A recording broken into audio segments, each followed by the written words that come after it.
Assalamu alaikum. Sulaiman Rahim here. Let's slay some demons.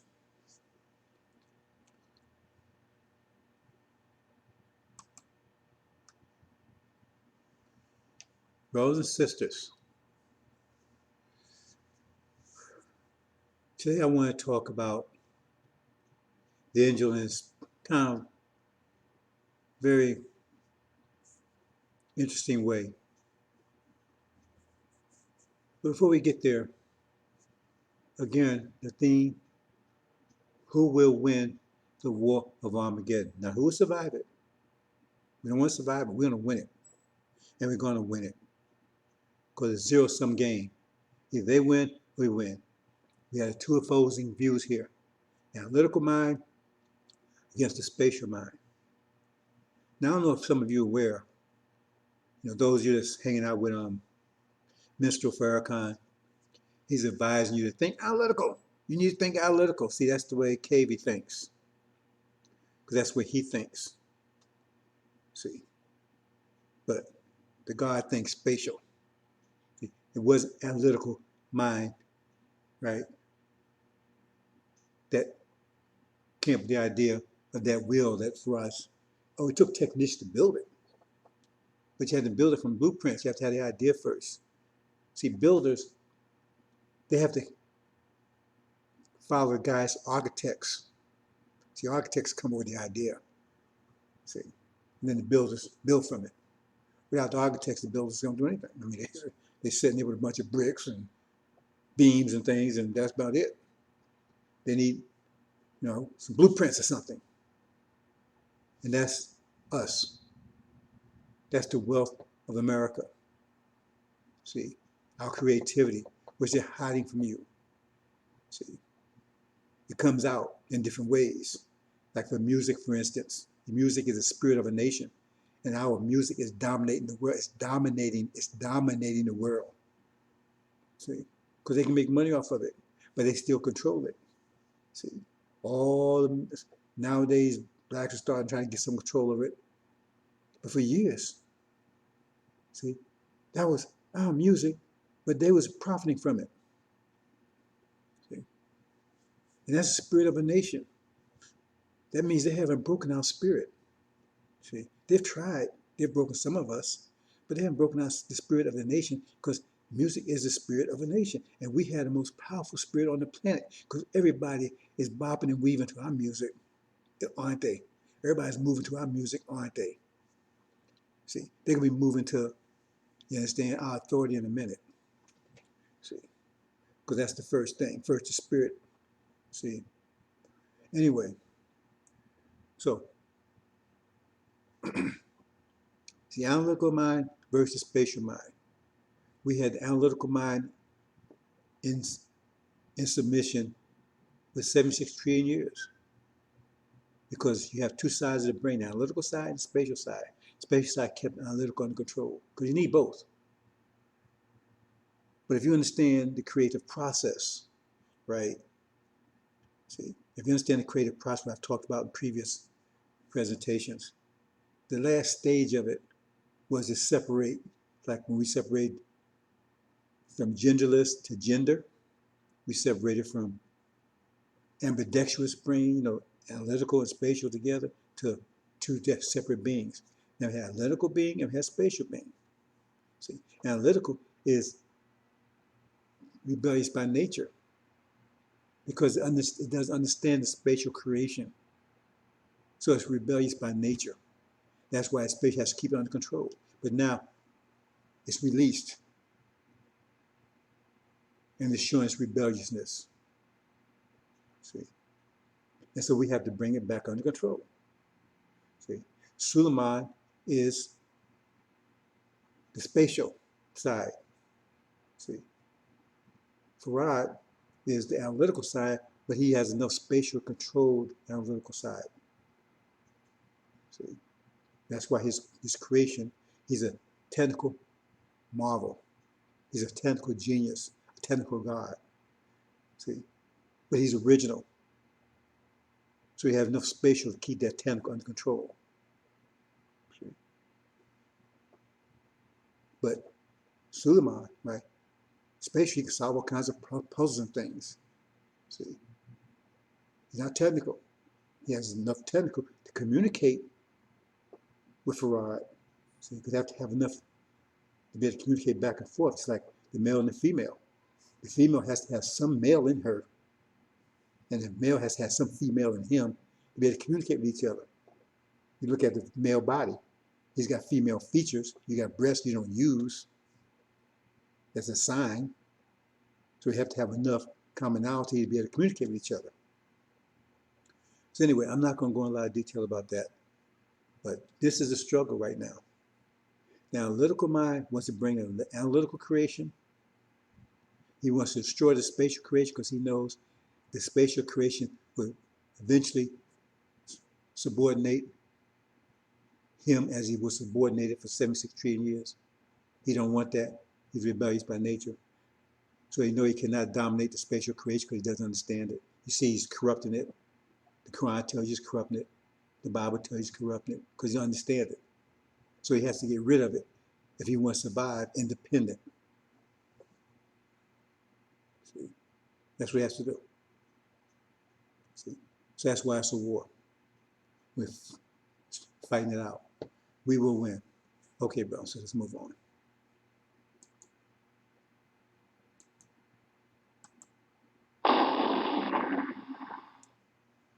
This is what's coming in, the new reality. First, you have to clean up the present reality, restore it. That's why the Bible talks about the restoration. We have to restore our creation back, clean it up, and then we can make it better and better and better. Take the new heights never seen before. They first got initiated and brought to this point. Now, we're going to take it back, greater, more beautiful than ever. But we have to restore it first. We have to restore our women back to their place in the universe, the mother of creation. See, put her back on the pedestal where she belongs, back on her throne where she belongs. We have to clean it up, get rid of all this filth and all this analytical stuff, these machines and all this stuff that they've corrupted it with. They're polluting our home with their factories and things. Would you put a factory in your house? Would you? Because you wouldn't be able to live in there. We don't do industry here on the planet. We do industry off planet. See, we have whatever you want, if you relate to factories and things, we do off planet. We don't do it here on the planet. This is where I live at. It will be pristine again. The air will be totally clean. The water will be totally clean. Right? The animals will be unharmed and free to live. We won't eat them anymore. We only started eating them 50,000 years ago. See, as we went to period of energy deprivation, so we began to eat animals. And now we got an animal that wants to eat us. That's the beast that the Quran says will rise up on earth. That's Adam. See, he's a beast. He got a beast heart. We talked about that in previous presentations. Got that beast heart, which is affecting our minds.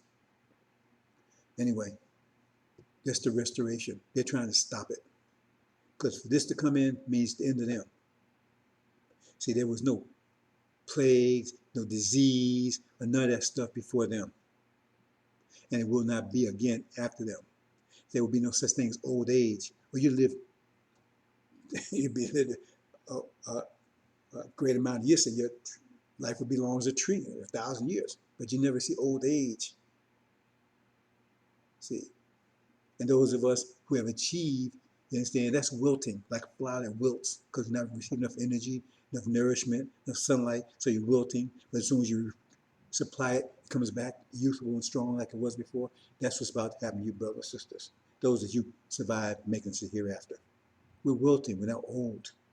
Our bodies will be restored back to youthfulness of 16 years old. Even Elijah Muhammad talked about that. The Quran talks about it. Just hold on, brothers and sisters. You got nothing but love coming from the God, love and healing.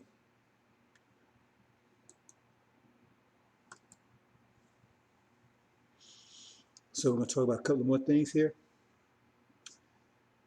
See, the Quran, I mean the Bible, the angel. I'm still amazed I'm still impressed. How beautiful that book is. How powerful that book is. They tell me how beautiful the, the Quran is. The Quran is beautiful. All the scriptures that comes from the scientists that come from God are beautiful. But they have their place. You know, each one has like a tool. You don't use a screwdriver to eat your food with. It's perfect screwdriver. It's perfect for screwing in screws. That's what it's for, right? It's like, you know, everything has its place. A hammer, right? You don't use a hammer, right, to take and paint your walls with, because a hammer is made for a specific purpose. And the Quran was made for a specific purpose, for a specific point in time. You know, you don't go out there in the summertime with a fur coat on. See? That's why everybody gets things messed up. They would say, well, the Quran's for everything. I mean, if the Quran covered everything, then that would be the only book there ever be. There'd never be another book. There's never been like that. Every book comes for its time and see. That's why science keeps writing history, because things change, and they have the book that helps you deal with that particular time period, that change. But you got these clowns that, oh, the Quran's that's the everlasting book. I mean, it's everything in it. No, it's not. Because if it is, how come you get your ass kicked over there with it? The Quran has its purpose. Right now, it has a purpose for us. The Quran has a lot of mathematical stuff in there. A lot that they don't even know it's in there themselves.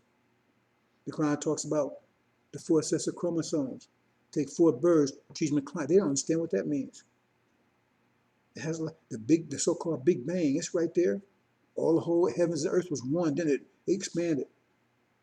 They don't even understand. They don't understand their own book. It has a lot of science in it, but every book that the scientists present has a lot of science in it. Okay? You reap what you sow. That's a fundamental scientific principle. It's the most fundamental scientific principle there is. You reap what you sow. Every action has an opposite equal reaction. But the angel, see, the angel will one day be extinct too. You see, one day it will be. You see,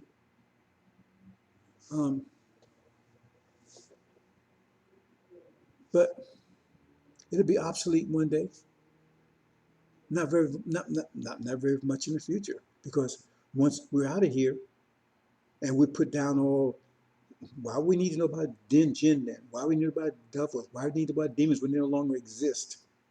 We need to talk that kind of stuff. See, I know it's flooding, the floods, all that stuff. You don't need to talk about it anymore, because it doesn't exist. We talk about a new thing. Now we're talking about going to the hereafter, building a new civilization. Now we need a book to deal with those type of things, which you will not find in the Injil, and you will not find in the Quran. You will not find in the Old Testament. But right now, it's a perfect book for this time. It's perfect for this time. And it's so beautiful. It still amazes me how beautiful it is. That's why we're going to talk about that in a minute. I'm going to give you an example. See how beautiful this book is. And the Quran has this, for what this Quran is for, it's beautiful for what it does. Like I said, you can have a beautiful screwdriver, but you're not going to, I don't care how beautiful it is, right?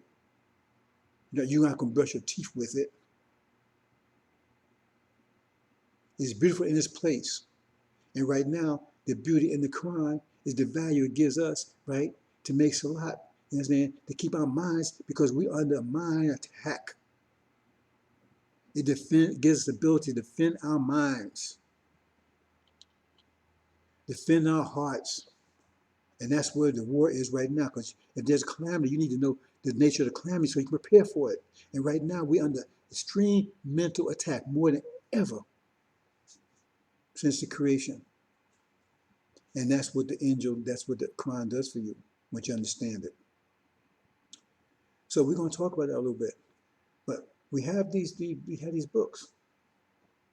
See, we have the Bible. See, we have the Quran. Right? We had the Injil, which is so-called New Testament, the Old Testament Torah, and the Quran. See, powerful books for what they're designed to do. See, powerful books for what they were designed to do. See. So I'm going to give you an example of the Injil, because you understand. See,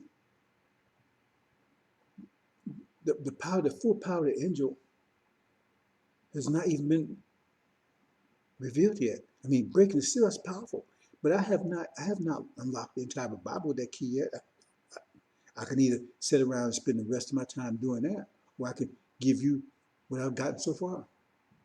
That's the choice I have to make, because there's only one person. I've been studying for 30 years, over 30 years. So at some point, I got to give you the benefit of the study, because I'll be studying 30 more years to unlock the entire Bible. I mean, it's a whole lot there. I probably unlocked at least 30%. There's a whole lot of books that haven't unlocked. I unlocked the most important ones, I believe, the ones that we need to know. But you take, but like for instance, Exodus. The Exodus wasn't sealed that, you know, it was lightly sealed. It was lightly sealed. See, because it had to give you something to work with. And you follow Exodus, and that right alone itself, in the sealed Bible, is enough to save you and protect you from all this garbage going on, if you can concentrate on that. But see, that's the problem, because a lot of it, you got these demons running around, and then the fact is you don't understand the Quran, so they've stole your mind from you, because you don't have the protection, so they get in your mind. They've took and hacked your mind. They've hacked your brain. They've hacked it. They've hacked your mind, you say. And so therefore, they got a virus in there where you cannot operate, you cannot unsee access when it's very clear. Very clear. See? They say, oh, the Quran's all in all book, 100% all in all, that's it. But they didn't see COVID-19. It caught them off guard. See? Farrakhan didn't see COVID-19. The preachers didn't see COVID-19. You understand? Messiahs didn't see COVID-19. None of them saw it. Only one saw it was me. And the point is that they want to keep you from seeing me, because Farrakhan, he doesn't want to explain him. He don't want you to see that, because if you see COVID-19 in Exodus, you also see him at the same time. And he don't want that, because that's why they take you away from Exodus. Don't pay attention to Exodus. That Bible's corrupt. It's not corrupt. See? That Bible is not corrupt. The interpretations have a problem, but the Bible itself is not corrupt. The Bible itself is not corrupt. Right? You got the sealed version and unsealed version. And even in the sealed version, right, you got Exodus. And it's very clear that 1619 to 2019, 400 years, right, would be in servitude, oppressed, raped, beaten, everything else. And then 2020 would be a plague that killed the firstborn, which is elderly. That is totally clear. You can't miss that. So if you miss it, there's all kinds of reasons why you might miss it. You miss it because, first of all, you don't want to accept it, or you can't. Your mind's been tampered with. Your mind's been hacked, right? Or you're a demon. See, those are a few reasons right there. Because the Quran didn't see it. It wasn't in the Quran. So how can they explain that? How can they explain that when they say you should stay away from the Bible, when the Sunnis say you stay away from the Bible, it's corrupt, but yet still one of the most important events of their lifetime, of this century, of the 1400 years, right? This plague is right there in the Bible, as clear as day for anyone to see, that open their eyes. And the Quran doesn't see it. None of the scholars over there in Sunni land saw it. None of these so-called pastors and ordained ministers over here saw it. And Mr. Farrakhan, the preeminent priest we call ourselves, right? And Jesus, he didn't see it. It's not messed to the black man. It's not in how you to live. It's not in Fall of America. It's not on Savior's Arrived. But it's right there. The only one who saw it was me. But it's right there for all to see. You don't need a degree. You don't even need to read that well. Have somebody read it to you. It's right there, as clear as day. You can't miss it. And that's our history, 1619, 20. So Farrakhan goes so far to keep you away from it. He has destroyed the whole thing. So, no, we came over in 1555, slavery started then. It was a lie. Elijah Muhammad said it was a lie, right? Because he can't have you see that. Because that means you'd have to identify with the Abrahamic covenant, which he's denying. You say he's not denying it. He talks about it. He's denying, because the point is, the payoff is the promise. Like he said, we're not going anywhere. So how are you going to tell them about the contract when you're going to deny the payoff? I don't want to know about the contract and the payoff. You're going to tell me about, oh, how, my job, everything got to do, right? What I got to do, my rules, and what my responsibility and everything. But then you're not going to talk about payday. So the hell I want to know about payday. That's why I'm there. So he's denying it. Plus, he's taking and relieving our oppressors. Because remember, this will be the plague would also be a time of judgment. So he's not only denying the plague, he's also denying the reward. He's also denying the oppressor, because the oppressor he's under judgment. Because he says we ain't going nowhere, so that means he's denying the reward, the covenant. Then he's saying we're not going anywhere, right? That's denying it right there. Then he says, right, we're here because we're sinners. That means the oppressors, they're not the oppressors, they're not in the judgment. Because how are you going to judge them for doing what they was doing God's will to punish us? They're the wardens and the police and the wardens and the guards at the prison. So how are you going to punish them for keeping the prisoners under control when that's when that job is supposed to, that's the job you're hired to do?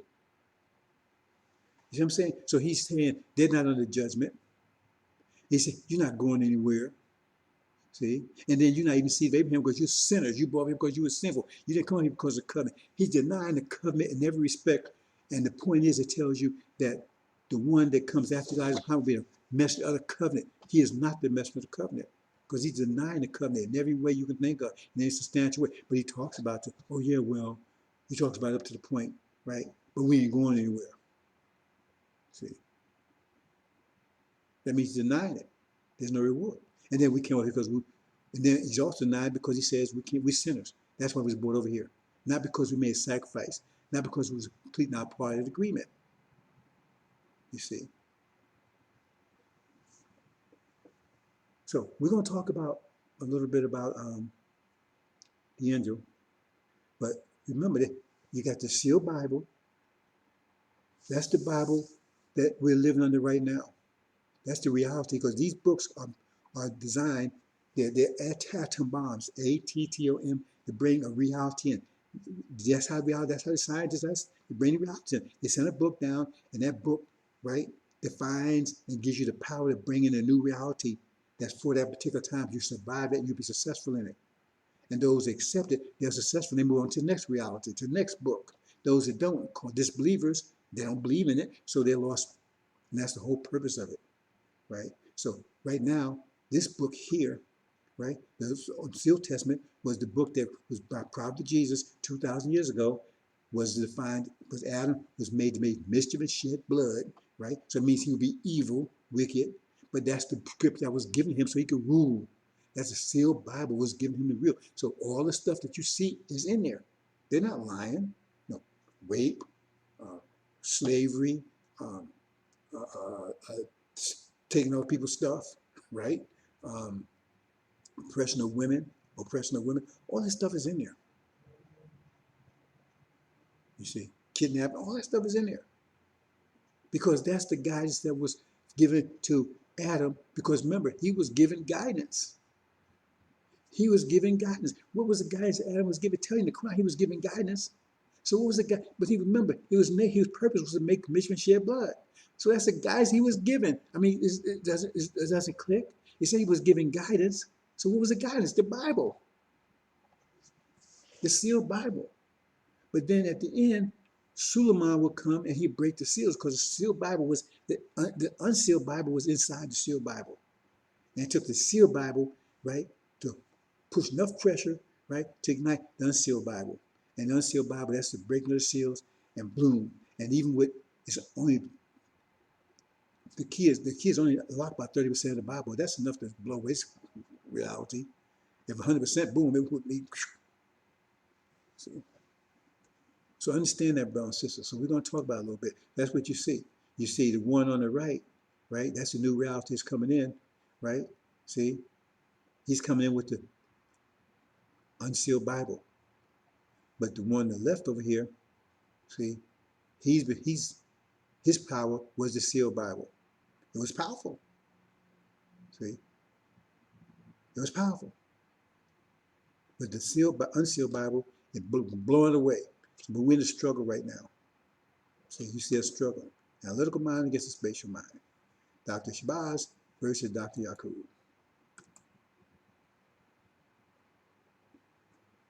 See? And so they're standing by, stand tall, because they're trying to embrace new reality that's new, this cyborg. That's mechanical. That's their reality. Mechanical mind, bringing a mechanical world. See, they're watching. See, because they don't want this. They see in our vision, they see what we're talking about. They're watching. No, they ain't gonna let that come in. They ain't let that come in. They're the biggest. They're powerful. They ain't letting that. They do everything they can stop that from coming in, because if that comes in, destroys them.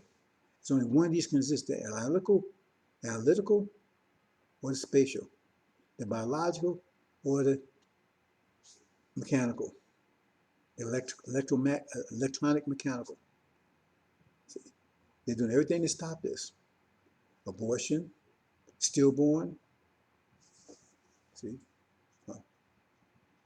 infanticide, everything. Finally, just I'm not right.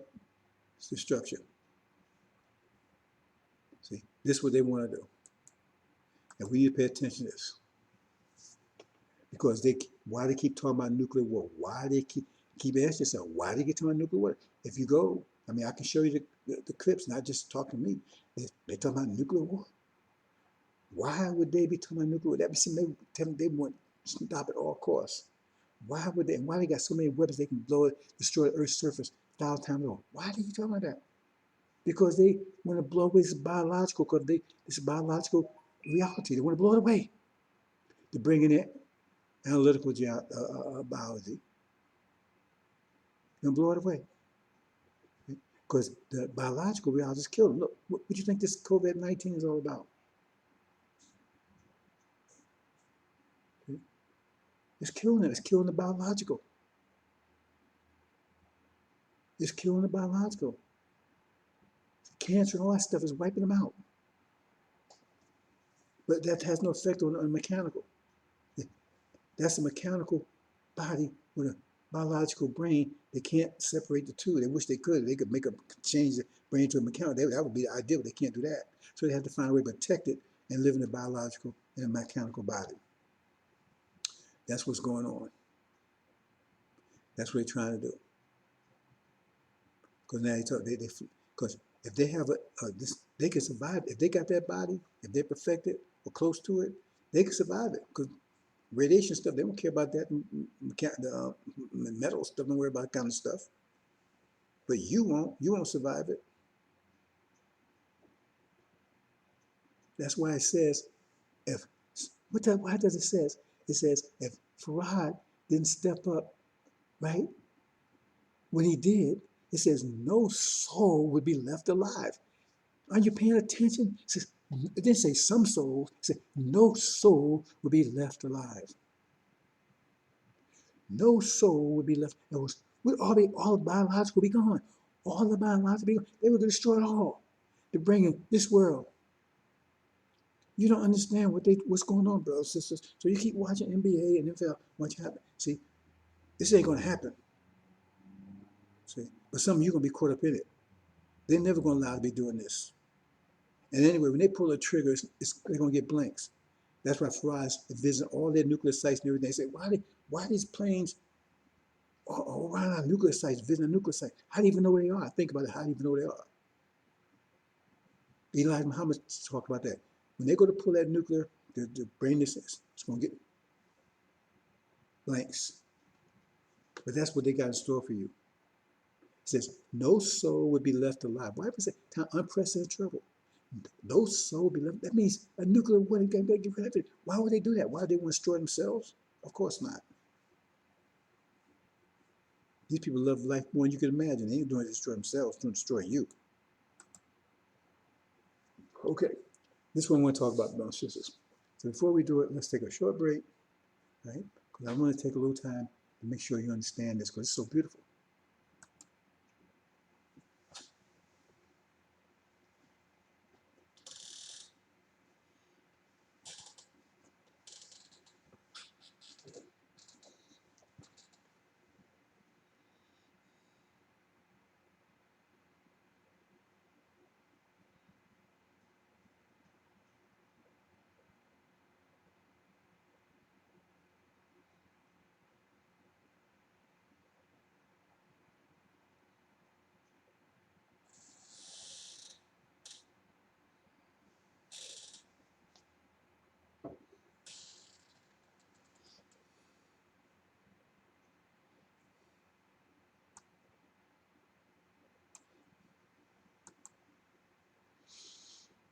Okay, brothers and sisters, we're going to talk about Psalms 23.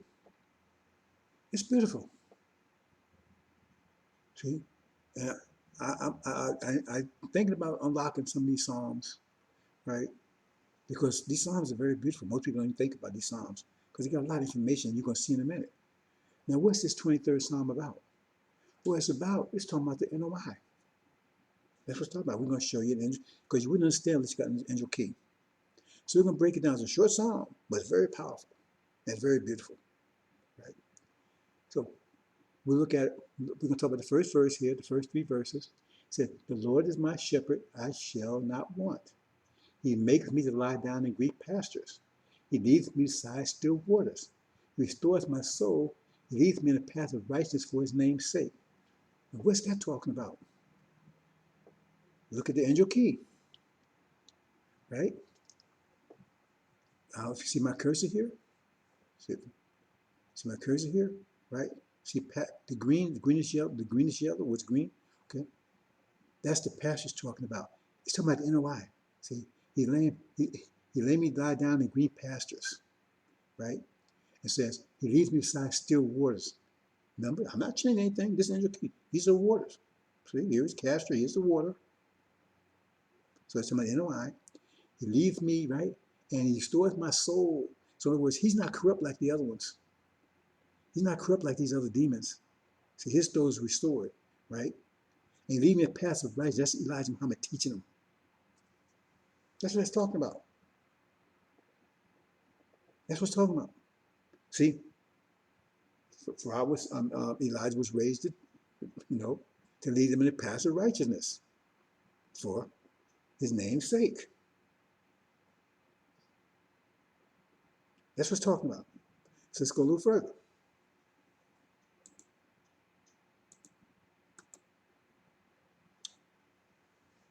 Now, it says, "Yea, though I walk through the valley of the shadow of death," that's verse 4, "I'll fear no evil, for thou art with me. Thy rod and thy staff, they comfort me." What is that talking about? Okay, now we're at the point, right, where the war took place in the Middle East, and they won. They kicked America, false Israel, and Britain out of the Middle East. Babylon hasn't fallen yet. They haven't got the war in Russia, and they haven't got the war in Europe yet. They got a war with China. They just got kicked out of the Middle East. That's what the stage is talking about right here. It says, "Yeah, I walk through the valley of the shadow of death." Now we know death represents the Oriental. I know you get the bad translation. You think death is on the 4th horse. No, it says the one above it. You got to get the translatable translations, the one above it. So this is death. And he says, in the valley, a valley is between 2 obstacles, right? 2 land features. So, and it says he's walking. So he's the foot. Here's the foot of this one, right? This is the one as a face of a man, right? That's his foot right here. This would be his foot. This would be his hands up here where you see foot. So he's walking, right? Shadow of death. What's the shadow? Shadow is black, but it needs a sun to cast the shadow. A shadow is black. So he's the shadow. And he needs the sun. That means the Suleiman is there. This is at the point where Suleiman comes to, after the war, once this war starts, what happens any day now, right? When it starts, that means Suleiman's coming back to NOI, and that's when they're going to receive him this time. See, they rejected him the first time. This way it comes back here, right? That's why I said the sun became black, as sackcloth hair, and the moon hole became blood. That's talking about that also. Anyway, here he is. So he says, "I walk through the valley of the shadow of death." That's right here. That's NOI. That's under the sun here, right? "I fear no evil." Now, I've never talked to you about this before, but the name of this one right here, this 4th, the way the wind, it's also, his name is fear. Now, I told you that some more time, but I just leave it with that. So that means the 4 winds haven't blown yet. It's just between the time where America loses, but the 4 wind hasn't blown yet. Because as soon as America loses, they kicked out, and then Babylon falls. They get in the war with Europe, and you get in the war with China, and then the 4 winds blow. But it hasn't. So it's right this period of time just before that happens. So that means the 4 winds haven't blessed me. I fear no evil. For thou art with me. Why? Who is thou? Suleiman's with them. That's why they're not fearing the 4 winds. Because Suleiman's with them. Thou art with me. Thy rod and thy staff cover me. That means these are here right now. They've kicked them out of the Middle East, so they're here right now. This is the rod. This is the iron rod Rod's iron rod, that's Shia, right? This is staff. They're with him. They comfort him. See? Because he's like, you know, the bed comforts you. He's laying on the bed. Comfort him. That's what's talking about, brothers and sisters. See? We follow this through. So you have to understand, key to understand what's talked about here. So let's move on to the next one. Then this is next stage. See, we started from, let's back up here, make sure we understand this.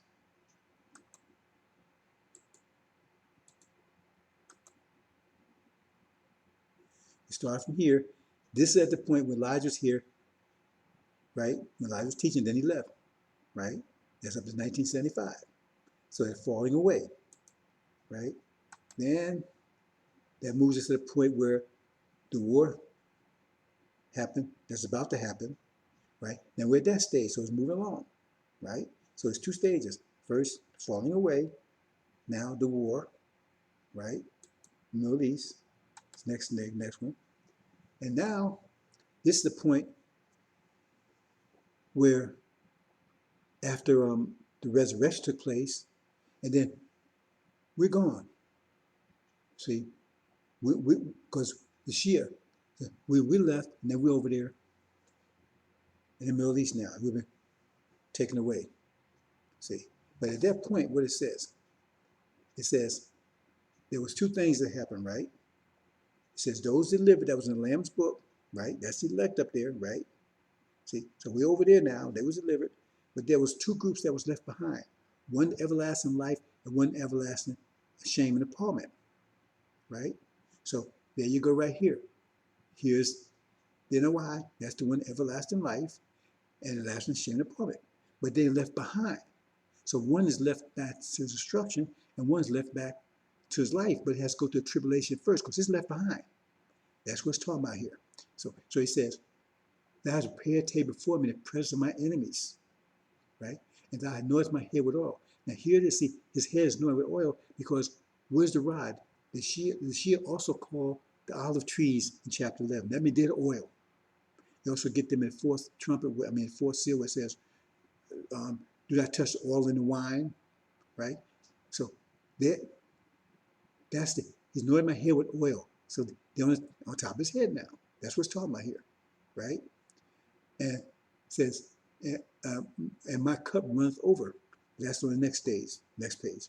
See, so right here, see, so that's what it says. Prepare a table for me, prepare my enemy, and I know him head off. So now that's at this stage. And this is full. See, now the cup runs over, right? See, my cup runs over. Okay? So he's here, because he's left behind. See, he's going through tribulation. We see on the next page. And say, and surely goodness and mercy will follow me all days of my life, and I dwell in the house of the Lord forever. In other words, this is the one that was left behind. This is the one everlasting destruction. But this one, right, everlasting life, because it says, surely mercy. These received mercy. These did not. See, this received mercy, but they had to go to tribulation. You know, I received mercy, but these did not. And he says, but he would dwell in the house of the Lord forever. So he's going to be a part of the new ark, or the new Jerusalem. But these won't. See, because he said, Michael, right, he delivered one, but he left two behind. So these received mercy. They're allowed to go to tribulation, but they received mercy. But this one didn't, right? But this one will dwell in the house. And this won't. That's it, brothers and sisters. That's Psalms. Hope you study it. And those that have been paying attention to Angel know exactly. I haven't changed anything. I haven't changed anything at all. I'm just explaining to you, explaining to you what Psalms mean in relation to angels. So it's talking about events that we already know. And we can go through all the Psalms, do the same thing. This is the simplest one. But this was talking about NOI. That's what talking about, NOI. It's beautiful. I said, angel is beautiful. It's beautiful. Okay, brothers and sisters. So you can go and study that. But we're going to go one other thing I want to talk about. And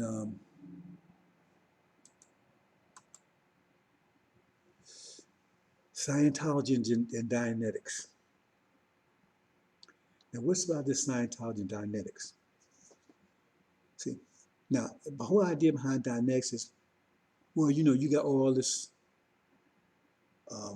whatever they call it, right? Your mental stuff, is built up over your life, right? And so it's affecting the way you think. It's affecting, all these regrets and emotion stuff. It's it's clouding your life. And so the idea is you got to get it out. And so you go in Dianetics and you go to this session, right, where you auditing, they call it auditing, right? And then they tell, and you tell all your secrets and everything. And as a result of doing that, right, you're getting rid of all these anxiety, all this stuff in the past that you've been holding on to. You release it. Release it to someone else. It's basically another form of psychiatry, because you know who the profession that's most likely to commit suicide is a psychiatrist. That's a fact. Google it. So that basically, he's updated the psychiatry, and he called it Scientology, right? It's just another form of Catholic Church. Same idea, right? You go and confess to the priest, and so far you for abolition, right? Absolution of your crimes or whatever. You just confess it, and so therefore now you're not responsible anymore. You get off your chest. The same idea, right? So it's just like all that stuff mixed together. It's called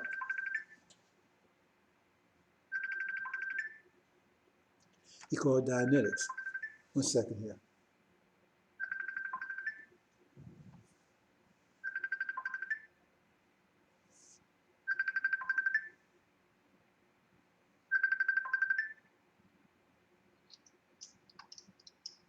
Assalamu alaikum.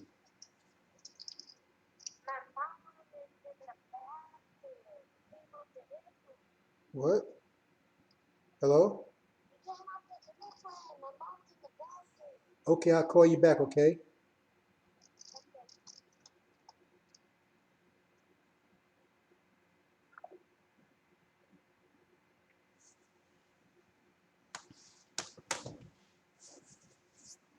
So that's the idea, okay?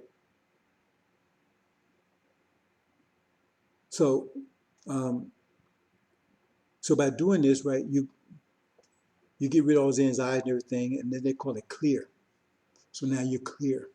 They got all these kind of crazy terms and stuff they use, right? But all the ideas that come clear. And it's all BS. Some L. Ron Hubbard came up with, and you got Farrakhan pushing it. It's like Islam is not self-sufficient. So I'm going to focus on this a little bit because I didn't point out this when I was talking about the second pillar, but this is a part of it. So I'm going to explain it to you.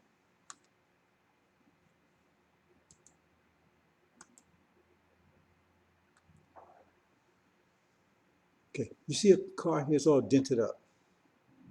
See, you go through life and you understand your heart. Your heart is the center of your emotions. So all the emotions that happen in your life, it affects your heart. It's like putting dents on your heart. Like a car that drives through a rocky road every day, it's going to get dents. If it keeps on doing it, get dent, more dent, more dent, more dent. If it's going through a road that's like a dirt road, right, and it keeps going there, it could have a brand new car. Over time, it's going to get dent, more dents, more and more dents, right? It's going to pick up those dents. And it's going to get worse and worse and less unless you get a dent remover or stop driving down that rocky road. Now we driving down a rocky road. We're walking a tightrope, but like I said, it's like rocks and stuff being thrown, like weather, it's thrown all over the place. So we've been hit with all kinds of stuff every day. Hitting all kinds of stuff every day. We're getting all this, that, all kinds of stuff we're doing, all kinds of trauma every day. Relatives, work, all kinds of stuff. We're hitting all kinds of stuff, growing up. But the heart is that's the one that picks up first, and then it goes to the brain. So that stuff gets settled in your heart. See? So heart, because we born hearts, a child is very forgiving and everything, right? That's why it says you can't return unless you have a child's heart. You cannot enter the kingdom of heaven unless you enter with a child's heart. So your heart has to be back like it was before, pure, undented. But your heart's getting picked with all these dents. It picks up all these dents as you go through life. And what are these dents? So that memories, bad memories, right? Anxieties, see? anger, because all that stuff is, because all you remember, all this emotional reaction, the emotional reaction don't come from your brain, it comes from your heart. So if you regret it and you hate it and you're mad, all that stuff, that's coming from your heart. It's not coming from your brain, it comes from your heart. See? So yeah, you built up all your life you went through, all these dents, it just got worse and worse, worse. Now you're hateful, you're evil, you're mad. You understand? You're saying things you shouldn't be saying, all that kind of stuff, because all the stuff built up, and you beat up on people that didn't ever do anything to you because your heart's all messed up. So everybody around you see all that, they feel all that bent dents that your heart is expressing. So you're doing to everybody. People haven't done anything to you, but because you're still carrying it around, because that's the way you react to everybody. That's what Scientology claims to try to stop you from doing. Because somebody did something to you, but you're treating other people the same way because you got one heart. So anybody interacts with you, going to have to deal with all the BS, all those dents that you, like anybody you got to cause dents it all up. Everybody sees it, they're going to see the dents. Everybody see it, going to see the dents. So everybody deal with you, they're going to experience all that stuff that you got pent up in your heart. See? And so Scientology claims to get rid of all that, but they don't. See, they cover it up. See, you can take those dents and you can paste it up, right? You can put some putty and stuff all over and everything, paste up and paint it, and the dents are still there. It's just covered up. That's what Scientology does. The dents are still there, it's covered up. So now you're walking around, hey man, see, like you don't have them, but you got them. You just covered up. So people still dealing with it. They just don't know they're dealing with it because it's all covered up. They don't know the car is dent. So you try to sell a car that people don't know it's dent until they mess around and wash it or something. Oh man, this guy sold me a dent on a car. It's still dent. That's what's fallacy, the lie of it, and that's what Farrakhan's pushing, because he don't know any better. If he knew any better, he'd still be doing it because he's a demon. So we're going to go and look at this and try to understand. See? So now here's the same car, it's undented. How did it get undented? Well, they got a dent remover. Either that, or they covered it up, one of the two. So which one is it? Do they paint over it? Put some stuff on it and paint over it? Or do they remove the dents? See? That's the question. See? Scientology says, right? Just cover it up. See? Scientology just cover it up. The dents are still in there, right? But you put stuff over, you know, this stuff they put over it and paint and everything else. See? And they say you're clear, but the dents are still in there. I mean, it would be like that on the left, right? I'm just exaggerating, right? Because their paint is not going to solve that problem, right? You understand? Okay.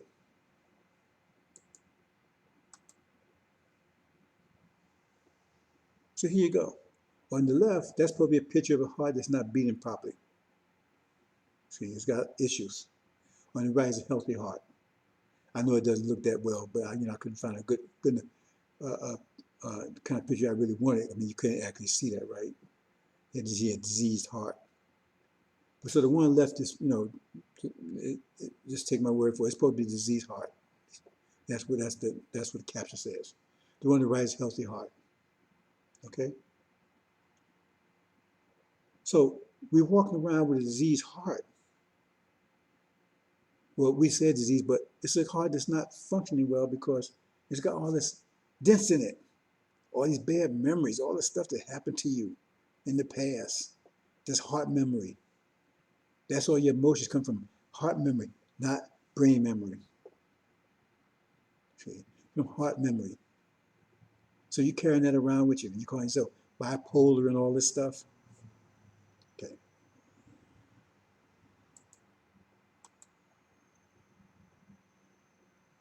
Oops, where did that come from? Anyway. Okay, let me back up here.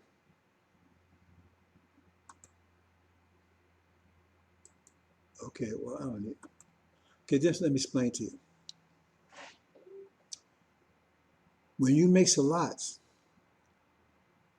that's a dent remover. See, it actually removed the dents. So all that stuff that you built up over the years, you start removing that stuff. And so if you got a lot, right, the best thing you can do, and once you understand this, is make a lot of salats at first. Just get the heart clear, clean, get it clear. See? And then you make slots. When you make slots every day, the dents that you receive every day, you you're pulling out your dent remover when you make the slots, and you're removing those dents. So you keep your heart clear. So now you're not hateful, and you're not all the mood swings and all that kind of stuff. See, now there's memories here. They not affect you emotionally. They affect you here intellectually. So that means you remember not to do these things again, the mistakes you made. But you're not dealing with, you're dealing in memory. So you say, oh, I ain't gonna put my hand in the fire again, because now you know it here. See? But it's not on your heart. So it's not the way you deal with other people. So now you got to clean. That's why I say you cannot come into the kingdom unless you got to come with a child's heart. But you got to clean your heart up. And that's what Celeste does. It's a dent remover. So that Scientology crap is BS. It takes and cut it up, just removes it. You can just find, when you, and those of you are making it, as soon as you start making it, as soon as think about all the negative stuff come to your mind, all of a sudden you feel like you want to get this person, all that kind of stuff. Why? Because it's working. It's the same thing, when you get sore, when you're lifting the muscle. I mean, yourself. When you lift weight, that's where it's working, because soreness tells you it's working. But the weak-minded person, man, I'm getting sore, so I'm not going to the gym no more. I'm not lifting any more weights. But that's the price you pay, because that's how you know that it's working. So when you go in and you start making these slots, right, and all of a sudden all this negativity pops up in your mind and everything, that shows it's working, because that's what it's dealing with. That's what it's dealing with. Because that's the muscle. When you start lifting up curls, your leg muscle ain't gonna get hurt, to get sore. It's the muscle that you're working. That's how you know that's the muscle. How you say, how I know what muscle is working on? The one that gets sore. The one that gets sore, that's the muscle that's working. Say, man, I'm doing this. How I know what muscle is working? The one that gets sore. And how you know that it's working? Because all of a sudden all this emotional stuff pops up in your mind that shows that it's working. It's working on your emotions. It's working on your heart. And you can clear up your heart in a very short period of time. Just make enough slots, clean your heart up. So all that emotional content just goes away. And then once that, then you're in a maintenance mode. First, you're in a cure mode, a healing mode. That'll say the Suleiman, right? The son of righteousness will rise with healing. Because it's telling you how to heal yourself. Because we're under mental attack. We're in a mental attack. See, with religion, with sealed Bible, with all the emotional, all this evil hearts we right in the middle of the beast, all this beast hearts, and it's affecting our hearts, all the bad experience we have here, with all the stuff that we're going through, and it's picking up, and then and eventually overcomes us, and we're angry and mad and nervous and bipolar and all this stuff. You do this, that solves that problem. See? It solves that emotional problem. The emotional problem is emotional. Then we got the mental problem too. That's the religion side. See, directly. But this emotional is affecting our mental, because it's blocking our ability to think properly. See, because our thoughts are being corrupted by everybody else's thoughts. So slots also a dent remover. Dent remover. It removes the dent, then you are truly clear. So you do enough, right? It don't take very long. I don't care how old you are. It don't take very long to remove. I mean, it take a little longer if you're 70 years old and you're 30 years old, because you got 37 years worth of debts. So you keep concentrate until you get to the point where when you make it, it's like, all that negativity don't shows up anymore. And all that emotional stuff is gone. And then you're in a maintenance mode. Now you say enough each day, right? To clean up all the dents that you got for that day. You say enough a day, an hour a day, it should be more than enough, right? To clean up the dents that you picked up that day. For every day you do it. That's why you do it. Hereafter you won't have to do it, because you won't be picking up any dents. We won't be driving around the rocky roads. You understand, brothers and sisters? You know how to be firm. Eventually we won't have to do this. But right now we do. See, I'm teaching you how to walk this tightrope, brothers and sisters, to get you to your home. Because you're on a tightrope. And you got rocks and stuff flying all over the place, putting all kinds of dents in you. See?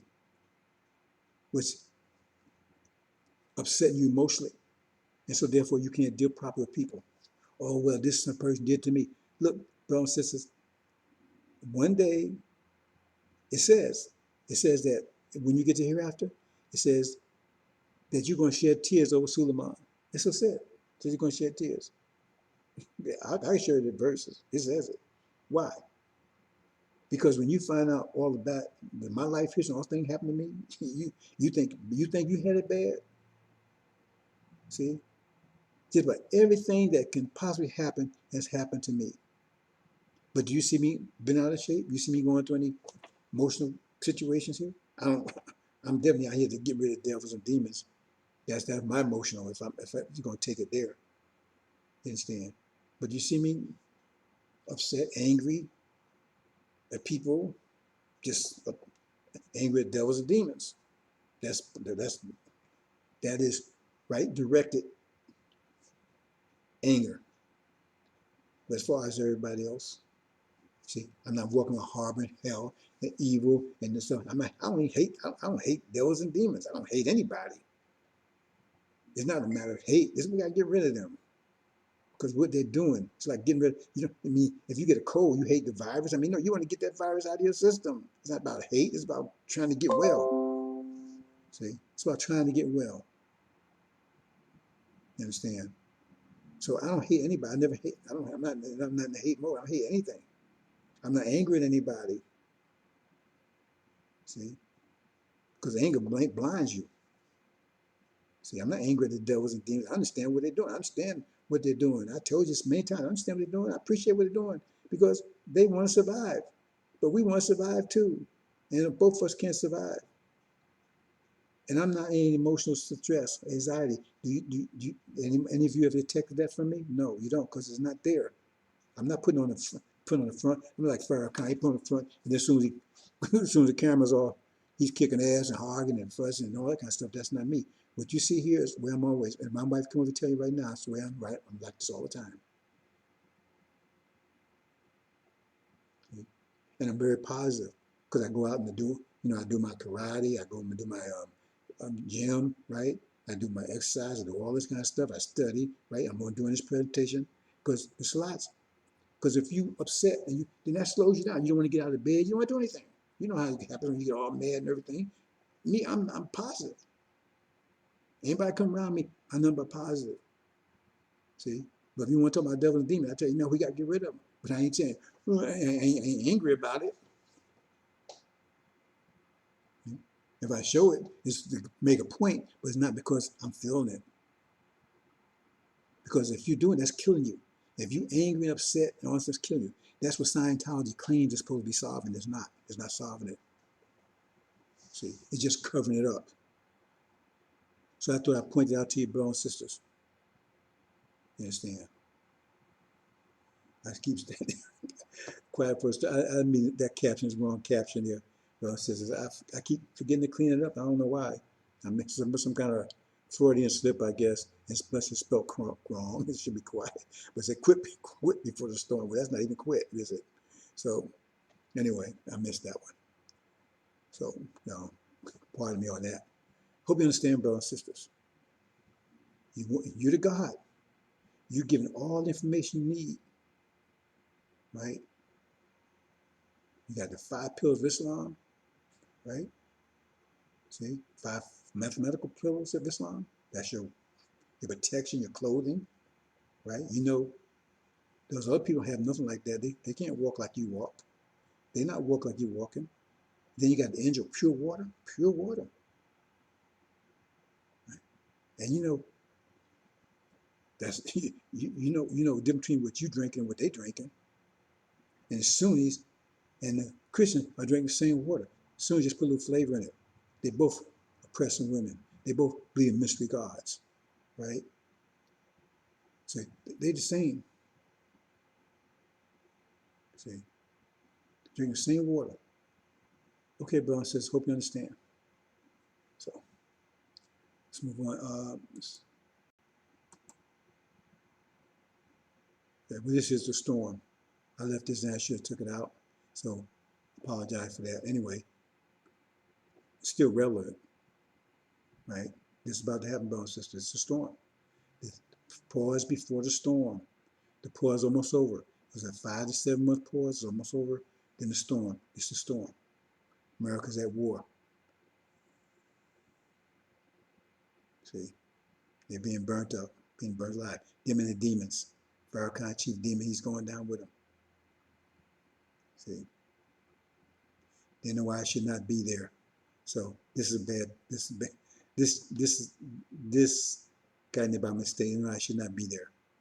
So disregard this, brother. Says anyway, I should not be there. It's a bad slide. Okay.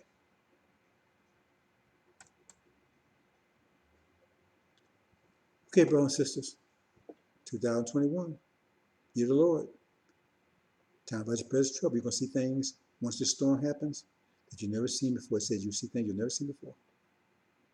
Never seen before. And never will see again. Assalamu alaikum.